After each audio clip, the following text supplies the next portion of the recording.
राज्यसभा आणि विधान परिषदेसाठी शिवसेना आणि काँग्रेसच्या गोटात नेमकं काय चाललंय, काय चर्चा आहेत, ग्राफिक्सच्या माध्यमातून एक नजर टाकूया। राज्यसभा आणि विधान परिषदेसंदर्भात शिवसेनेची भूमिका आपण पाहतोय। महाविकास आघाडीत सर्वाधिक संख्याबळ ठाकरेंच्या शिवसेनेकडे, त्यामुळे दोन्ही जागांवरती ठाकरेंच्या शिवसेनेचा दावा आहे। राज्यसभेसाठी शरद पवार उमेदवार असतील तर पाठिंबा देण्यास ठाकरेंची शिवसेना राजी आहे। विधान परिषदेसाठी ठाकरेंची शिवसेना आपल्या पक्षाचा उमेदवार देईल। उद्धव ठाकरे यांनी पुन्हा विधान परिषदेत जावं अशी नेत्यांची आग्रही भूमिका आहे।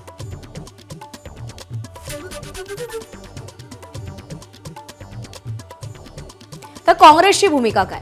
विलीनीकरणासंदर्भात राष्ट्रवादीने आपली भूमिका जाहीर करावी अशी काँग्रेसच्या नेत्यांची मागणी आहे। विधान परिषद राज्यसभेपैकी एका जागेवर काँग्रेसने दावा करण्याची नेत्यांनी आग्रही भूमिका मांडली आहे। राज्यसभा पवारांना आणि विधान परिषद ठाकरेंना देण्यास काँग्रेसच्या गोटात विरोध आहे। महाविकास आघाडीत 16 आमदारांसह दुसऱ्या क्रमांकाचा पक्ष असूनही काँग्रेसच्या हाती काय, असा सवाल उपस्थित केला जातोय।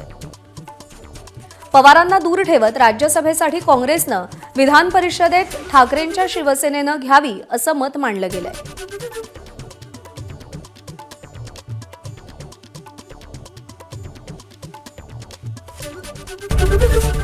एबीपी माझा, उघडा डोळे बघा नीट।